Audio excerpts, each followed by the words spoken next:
8:14. Todos acharam? Vamos lá. Aqui, e ele me disse, até 2.300 tardes e manhãs, quer dizer, 2.300 dias, então o santuário será purificado. Então, até 2.300, essa profecia grandona aqui, né? Só que desta profecia grandona, Deus recortou um pedacinho, que é esse menorzinho lá, que são as 70 semanas. Agora, Daniel 9, vamos ver qual pedacinho que foi recortado.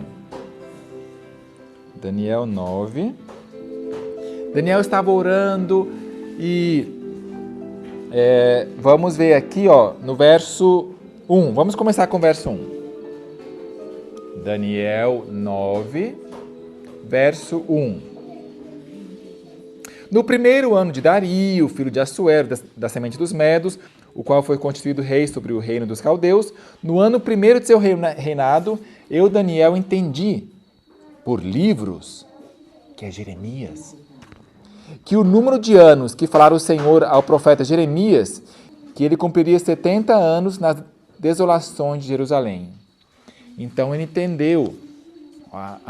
Tá. A gente vai ficar 70 anos aqui, não são proféticos, esses anos aqui são literais. E agora ele começou a orar. Oração, Senhor, por favor, já está na hora de agires. Perdoa os nossos pecados, para que o rei fale assim, pode reconstruir Jerusalém.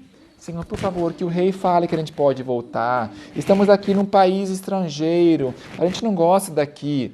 Os que eram espirituais, né, queriam voltar para Jerusalém. Aqueles que eram folgados e que gostavam de vida boa, ficaram por lá mesmo, não queriam voltar. Mas aqueles que queriam a honra de Deus e de seu povo, de sua cidade, Senhor, por favor, que o rei deixe a gente voltar. E aí Deus mandou um anjo lá do céu. Ellen White fala que ele saiu lá do céu. É que tem um pastor incrédulo que fala que não, pode ser que a ordem veio do céu e o anjo já estava aqui na terra, ele só foi lá. Não. Ellen White fala aqui, à medida que a oração de Daniel avançava, o anjo Gabriel voa rapidamente desde as cortes celestiais para assegurar ao profeta que as suas orações haviam sido ouvidas. O anjo voa lá do céu. Crianças, mais silêncio, pode ser? O anjo voa lá do céu, que nem um meteoro. Vocês viram no sábado passado? Uma estrela cadente lá? Voou rapidinho e chegou. E o que ele chegou para fazer o quê? Para dar um presentinho, será? Não, ele chegou para dar uma mensagem. Olha, tem uma boa notícia. Eu vou te falar quando que vai começar a resposta da tua oração. Vamos lá? Quando é que o rei vai deixar você voltar para Jerusalém, o seu povo voltar e reconstruir? No verso 20, olha só, vamos ver o anjo chegando. Quer ler aqui o anjo chegando, voando? Enquanto eu ainda estava falando e orando e confessando o meu pecado e o pecado do meu povo de Israel, e lançando minha súplica perante o Senhor, verso 21, sim, enquanto eu ainda estava falando na oração, o homem Gabriel, que eu tinha visto na minha visão ao princípio, veio voando rapidamente e me tocou nele, na hora do sacrifício da tarde. Especial, deve ter algum significado aí também. Ele me instruiu e falou comigo dizendo, Daniel, agora eu vim para dar-te habilidade e entendimento, para você entender. No comecinho, quando você começou a orar, saiu a ordem, e eu vou te mostrar o seguinte, verso 24. Olha só, 70 semanas estão cortadas, estão separadas. O Grande Conflito 326.2 fala que é realmente separadas da profecia maior, é por isso que tem o mesmo dia que começa, que não fala quando começa, mas é porque estão cortadas, estão separadas sobre o teu povo. Inclusive, esse aqui é uma palavra que mesmo na King James em inglês não está assim, mas Ellen White, a profetisa, fala que o certo é assim, uma tradução errada, não sei o que lá, o que houve, mas o certo é cortadas, significa separadas, cortadas. 70 semanas, eu vou dar de chance para o povo de Israel. Será que eles vão me aceitar ou não? Porque já teve um castigo aqui que eles foram lá para o cativeiro. Será que agora eles vão obedecer? Eu vou dar 70 semanas de chance para eles. Estão determinadas sobre o teu povo. E nessas 70 semanas vai acontecer o quê? Para fazer cessar a transgressão. Quer dizer, então, vai parar de transgredir, vai ter uma libertação, alguma coisa, um escape. Para dar fim aos pecados, ou seja, para dar sentença de que vai acabar. Para expiar a iniquidade, quando que aconteceu o sacrifício expiatório? Foi na cruz, ou seja, dentro das 70 semanas. Para trazer justiça eterna, para selar a visão e profecia e para ungir o Santo dos Santos. Olha, então, aqui fala quando começa essa profecia. Desde a saída para restaurar e edificar Jerusalém até o Messias, o príncipe, 7 semanas e 62 semanas. Então, é na outra que não fala quando começa.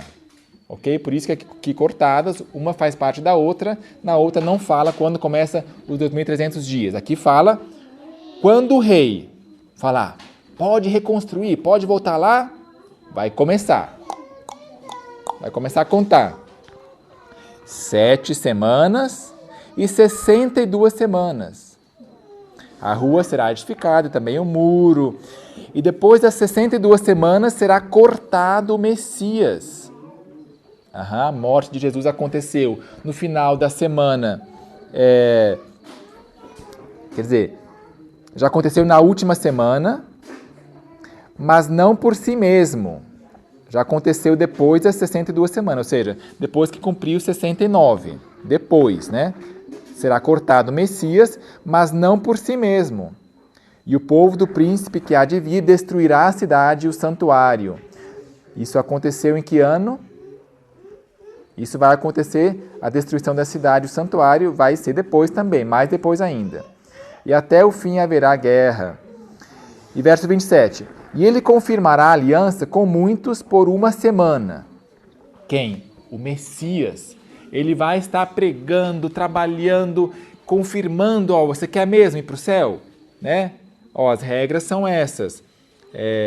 Lá no Sermão da Montanha ele falou, né, bem-aventurados esses, aqueles que querem ir para o céu. Então é assim. Vai confirmar com muitos por uma semana. Depois que ele morreu, ele estava confirmando pelos seus apóstolos.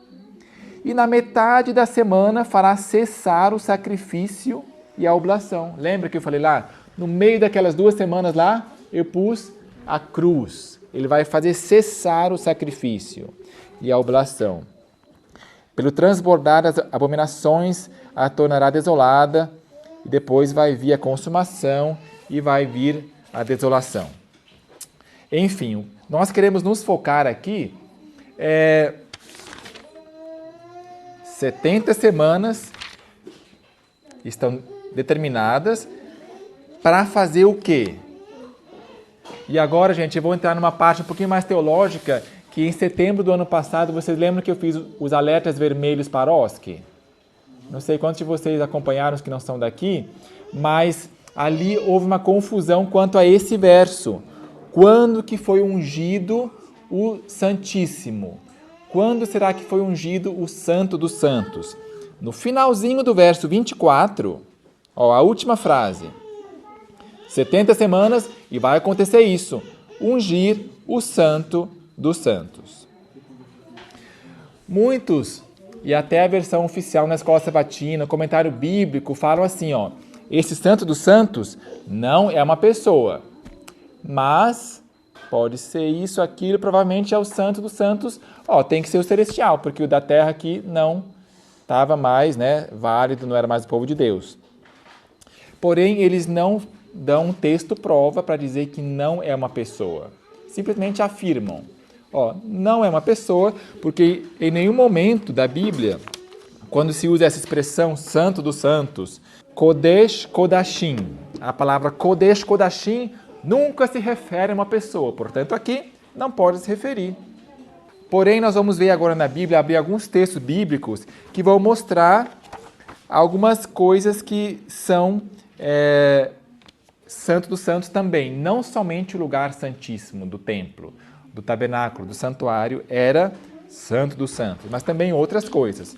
Vamos, portanto, abrir a Bíblia, agora em vários lugares. Deixa eu ver. Primeiro em Neemias 7:65. Vamos ver aqui meia dúzia de textos rapidinho. Neemias, Esdras, Neemias, Ester, Jó. Antes de Salmos, Neemias 7:65. Se você quiser anotar também, fica à vontade. Neemias 7:65. E o governador lhes disse que não comesse das coisas sagradas. Aqui no hebraico está essa palavra, Kodesh Kodashim. Então são coisas também, não é só o lugar santíssimo. Vamos abrir agora em Números. Números 18, verso 9. Aqui, gente, será que está falando sobre o lugar santíssimo do santuário terrestre ou está falando sobre das coisas santíssimas reservadas do fogo? Serão tuas todas as suas ofertas.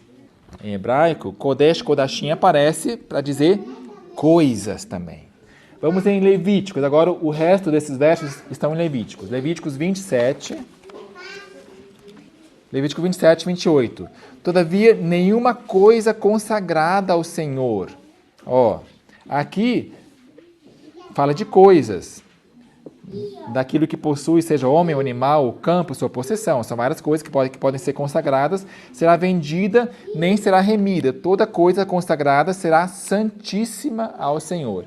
Mesma palavra, Kodesh Kodashim. Santíssima, separada. Tá, vamos agora para Levíticos 10. Mais algumas páginas para trás. Levíticos 10, verso 17. Porque não comestes a oferta pelo pecado em lugar santo, visto que é coisa santíssima. Né? Aqui está de novo, é uma coisa. E o Senhor deu a vós para levar a iniquidade da congregação, para fazer expiação por eles diante do Senhor. Oferta pelo pecado é santíssima. Ok? Então, olha só, o que é santíssimo? No caso aqui, se pode aplicar, além de várias outras coisas, também a oferta pelo pecado é santíssimo. Então, nós vimos aqui que oferta pelo pecado pode ser também consagrado santíssimo. Tá? Portanto, o erudito falou que não pode se aplicar a uma pessoa, palavra humana, não é inspirada. Porém, aqui diz que uma oferta, né, além de várias coisas, também aqui especificamente oferta, pode ser Kodesh Kodashim, uma coisa santíssima. Tá? E quando lá em Daniel então fala para ungir o Santo dos Santos, é o mesmo que aqui, ungir o Santíssimo. Ungir o Santíssimo. Então, que Santíssimo é esse? E agora que entra a nossa profetisa para esclarecer. A Bíblia em nenhum outro lugar fala o que seria esse ungir o Santo dos Santos. Agora a luz menor que vai iluminar aqui. Tá bom? Que, junto com as outras 66 luzes menores, forma a grande luz maior, que é a palavra de Deus. Primeiro vamos aqui no desejado, explicando no mistério de Cristo, né? Quem que é o desejado de todas as nações? Quem que é? Jesus. Se baseia num texto que nas Almeidas convencionais também está adulterado. Fala coisas desejáveis. Não, é o desejado de todas as nações. Tá? Só pelo título já matou essa. Então aqui no capítulo O Reino de Deus está próximo, fala, João Batista, Cristo, no começo do seu ministério, falou, o tempo está cumprido, arrependei-vos. Que tempo está cumprido? Aí explica. Daniel 9, que então aqui fala, 70 semanas, para, entre outras coisas, ungir o Santo dos Santos. E depois aqui fala, um dia profético equivale a 1 ano, 70 semanas, até o Messias, o príncipe, 7 mais 62 dá 69, explica tudo certinho aqui, 457. Em caso alguém tenha dúvida, está na inspiração aqui, tá? Nosso firme fundamento. E por quê? Porque isso é importante? Porque se não tivesse isso, o ano de 1844, não teria significado, mas tem sim, tá? Porque aqui que está o motivo da Igreja Adventista ser especial. É diferente de uma outra igreja evangélica que prega mais verdade, menos verdade, é profética, porque 1854 está enraizada nisso. Até chegar ao Messias ungido. E ela explica aqui, portanto, no ano 27, Jesus recebeu em seu batismo a unção do Espírito Santo. Não está claro? Até o Messias ungido. E aqui fala na frase seguinte. Eu não sei como é que podemos racionalizar e pensar o que será que é ungir o Santíssimo? É jogar ali um sanguinho, um óleo para ungir. Gente, isso aí é o tipo. O antítipo é sempre maior. O tipo que é passar uma aguinha, aqui ungir o Santíssimo é o antítipo. É assim como a sombra, ó. Tá vendo minha sombra ali, ó? O que é mais importante, a sombra lá ou minha mão? É claro que a minha mão ali nem dá para pegar, né? Então, Jesus, que é o Santíssimo, é o Kodesh Kodashim, é o consagrado. Jesus recebeu em seu batismo a unção do Espírito Santo e pouco depois começou o seu ministério. Foi inaugurado ali o seu ministério. Foi nesse momento que inaugurou o seu ministério. Foi então proclamada a mensagem: o tempo está cumprido. Ok? Claro. Porém, nós queremos 2 ou 3 testemunhas. Então, no grande conflito, tá? Grande controvérsia, que é a mesma coisa, simplesmente uma outra tradução, por motivo de direitos autorais, nós não podemos, então, usar, simplesmente copiar e colar e imprimir, né? Mas fizemos uma nova tradução do inglês e é essencialmente a mesma coisa, tá? Para quem tem dúvida. Grande controvérsia também no capítulo que fala sobre a grande profecia dos 2.300 anos, uma profecia muito significativa. No meio do capítulo, no parágrafo que fala que desde a ordem para ungir até tantos anos, aqui fala assim, ó: a partir dessa data, 483 anos estendem-se até o outono do ano 27 de nossa era. Naquele tempo, esta profecia se cumpriu. A palavra Messias significa o quê, crianças? O que significa Daniela? Significa Deus é meu juiz. O que significa Samuel? Significa Moisés. Significa tirado das águas. E Messias? Significa o quê, Júlia? Significa ungido. O que é ungido? Glu, glu, glu, glu, glu, glu, glu, glu, glu. E aí começa a escorrer óleo. Isso que é ungir a pessoa, né? Quando Samuel foi ungir Davi, ele, glu, glu, glu, glu, em cima da cabeça dele, com um chifre de óleo. Então caiu óleo sobre a barba de Arão, também foi ungido, né? E Jesus, o que ele recebeu na hora do seu batismo? Porque o batismo não é a unção com a aguinha aqui, mas é o quê? O Espírito Santo. Quando a pessoa é batizada na água, diz que ele entrou na água e quando saiu, né, ele se ajoelhou lá, e ajoelhado lá, orando, suplicando com lágrimas a Deus, apareceu o céu aberto e apareceu o Espírito Santo descendo sobre ele como uma pomba, um passarinho de luz, dourado, diz a Bíblia White aqui. E aí, então ungiu ele. Jesus foi ungido com o Espírito Santo, né, e com virtude. O que é virtude? É poder, é alegria, é empolgação. Deus ungiu a Jesus de Nazaré com o Espírito Santo e com virtude. Está lá em Atos 10, 38, que Jesus foi ungido, né, com o Espírito Santo e com virtude. E o próprio Salvador declarou: o Espírito do Senhor é sobre mim, pois que me ungiu. Ele falou isso depois do batismo. Me ungiu para evangelizar aos pobres. Depois de seu batismo, ele foi para Galiléia, pregando o evangelho do reino de Deus e dizendo: o tempo está cumprido. Mais uma vez, que tempo se cumpriu?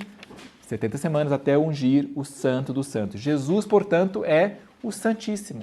Ele é o Santo dos Santos. Aqui está clara a profecia.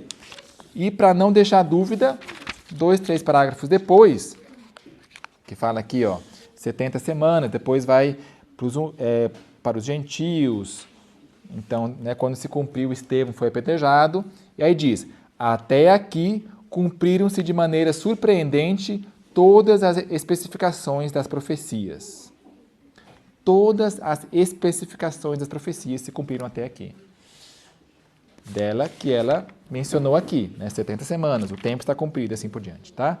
Então, Conclusão, o Santíssimo é Jesus, ele é Santíssimo e ele foi ungido e foi inaugurado o ministério de Jesus Cristo. Deixa eu só conferir aqui. Ah, tá. Mas aí pode surgir a dúvida. Ué, mas não era Jesus que tinha que ungir? Eu achava que Jesus ia lá no Santo dos Santos para ungir os Santos Santos. Mas só que, vamos abrir agora naquele texto lá que a gente quase leu, que está em Levíticos 8:10. Levítico 8, verso 10. Quem que ungiu quem aqui? Isso é importante.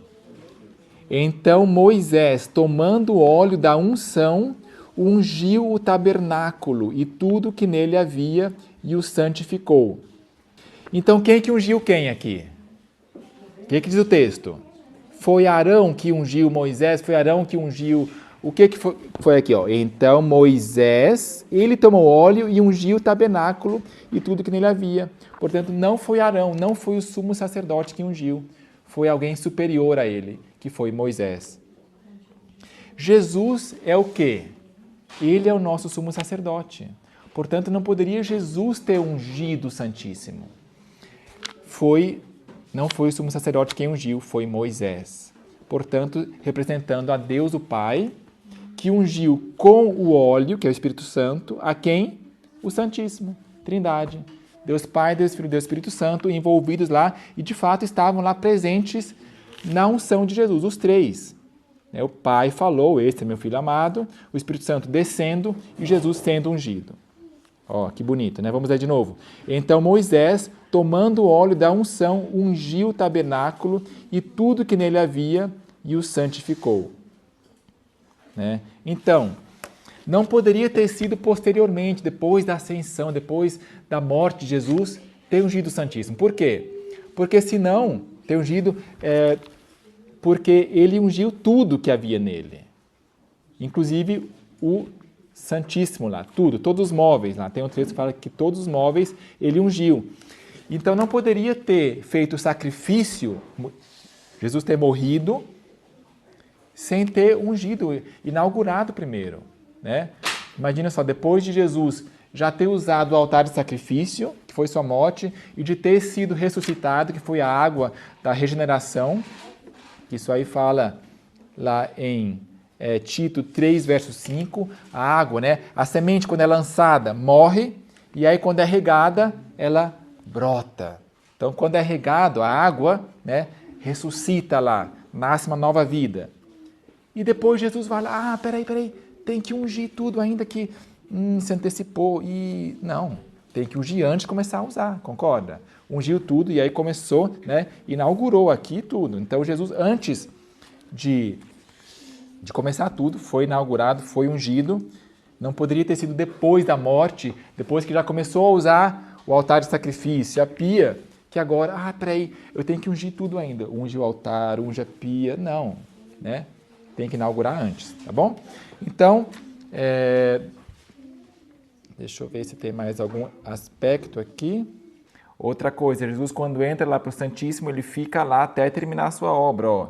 Vi, isso aqui é Primeiros Escritos, página 36, o selamento. Ó. Vi, então, que Jesus não abandonaria o lugar santíssimo sem que cada caso fosse decidido ou para a salvação ou para a destruição. E aqui no desejado diz que Jesus está limitado pela humanidade. Cristo não poderia estar em toda parte em pessoa. Né? Ele está preso à humanidade, está limitado. Então, para quem diz que Jesus apareceu para ele e tal, não pode ser Jesus. Depois que ele entrou no lugar santíssimo em 1844. Então, quando Jesus ascendeu ao céu, você pode imaginar, segundo a nova teologia, segundo os teólogos aí, Jesus tem que ir lá ungir o Santíssimo. Um anjo falando para outro, mas vai ungir o Santíssimo ou não? Não, já foi ungido. Já foi ungido. Jesus foi ungido no ano 27 e se cumpriu todas as especificações das profecias aqui. Está cumprido. Ok? Alguma dúvida? Alguma pergunta? Tá claro? Ficou mais ou menos confuso? Claro? Né? Vamos então agradecer a Deus por esse dom que é Jesus Cristo, e pela profecia que nos fundamenta, né? Os joelhos.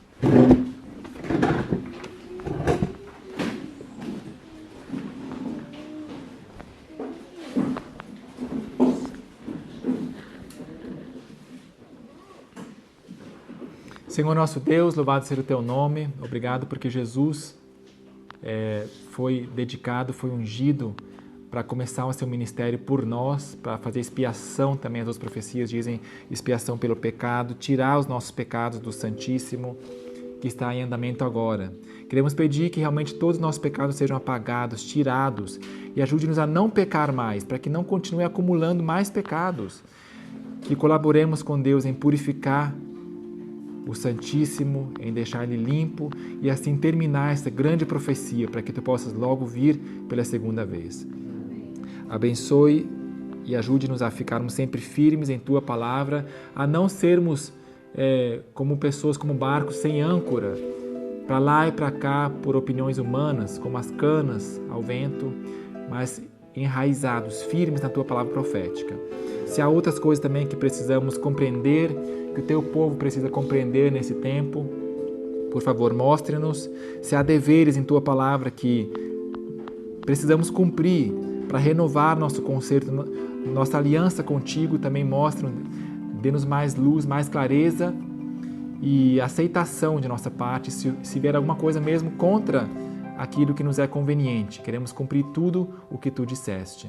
Dê-nos, portanto, uma boa tarde em Tua companhia, um bom restante de programação também à tarde, na despedida da Vânia e da Sabrina e de suas famílias. Que seja uma bênção, nosso convívio aqui. Ajude-nos a guardar o Teu santo dia conforme o Teu mandamento, não falando palavras vãs, nem pensando em nossos próprios pensamentos, mas tudo também consagrado, santíssimo a Ti.